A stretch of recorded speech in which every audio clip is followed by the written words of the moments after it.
Kiss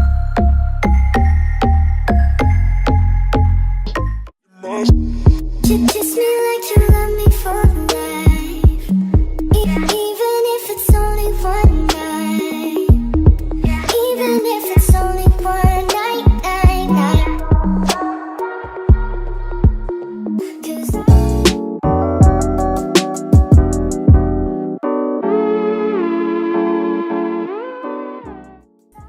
hey guys, what's up? It's your girl Simonesharice, and today in this video I'm going to be showing you guys how to make a 360 lace frontal wig.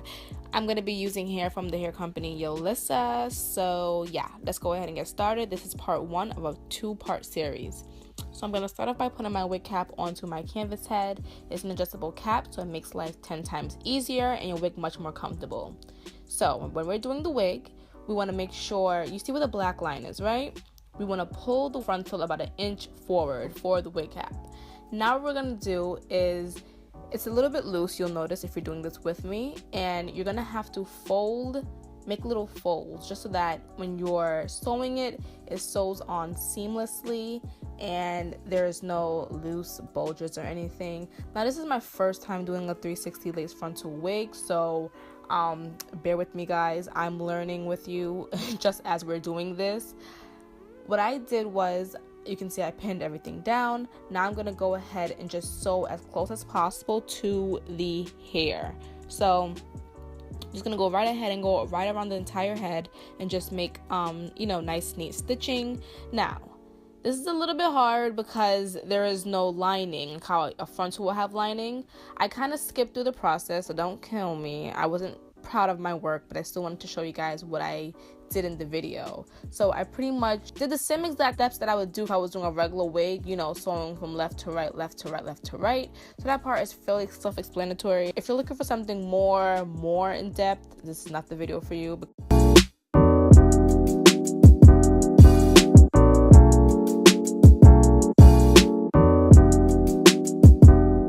The hair, I would say, it did have a nice silky finish, so that was an A+ for me.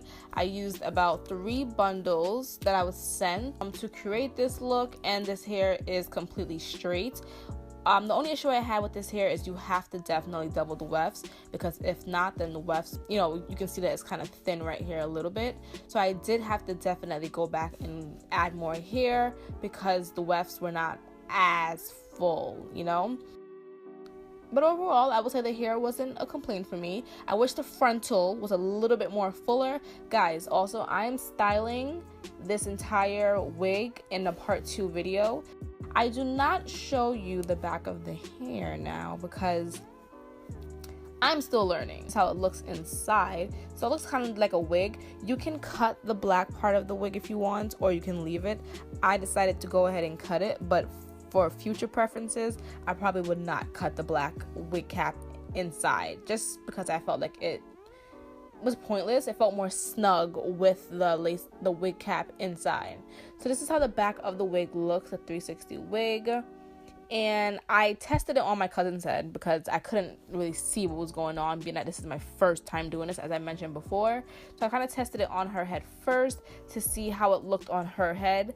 And I was able to customize it a little bit more on her head before I went ahead and put it on my head. So the hair was fairly long. It was longer on me than it was on her because she's a little bit taller than me. Yeah, so this is how the back looks. So you see these little sewn up pieces, hems by the ear. I was so lost on what to do with that, and I didn't know where to put the headband because it would show on the sides by the ear. Guys, I was so lost with this entire tutorial. I'm being 100% honest. So like I said, the one thing I did get to lay properly was the wig towards the end. I got it to lay properly, but I wasn't able to put it in a ponytail. I did go ahead and customize and tweeze this wig very much. So I tweezed a whole lot of hair out of this to make it look much more natural to my liking. Yeah, I just didn't know where to cut. I'm not gonna even lie. I'm gonna be real honest with y'all right now. So now I'm just cutting around the ears, and I did find a way to sneak a headband underneath. I'm trying to tuck it under, but it's not really seamless. if that makes sense. So this is just not seamless enough for me. I'm gonna cut the other part off of the other part of the ear and show you guys how it looks. So I added in this piece of stretchy fabric that I found in my house, and I kind of attached it. I kind of made like my own little concoction. So the headband is there, my adjustable headband.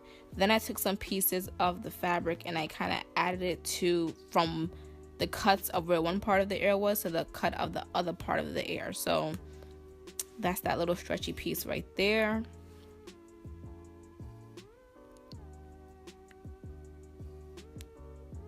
So that's what kept it snug, to be honest. But if I didn't do this, I'm still trying to figure out. See, I've watched tutorials on YouTube and I feel like I'm not really learning anything about anything. So I'm gonna have to play with this a little bit more myself, like how I usually teach myself how to do things. But now I'm just gonna go ahead and get to styling and show you the rest later in part 2.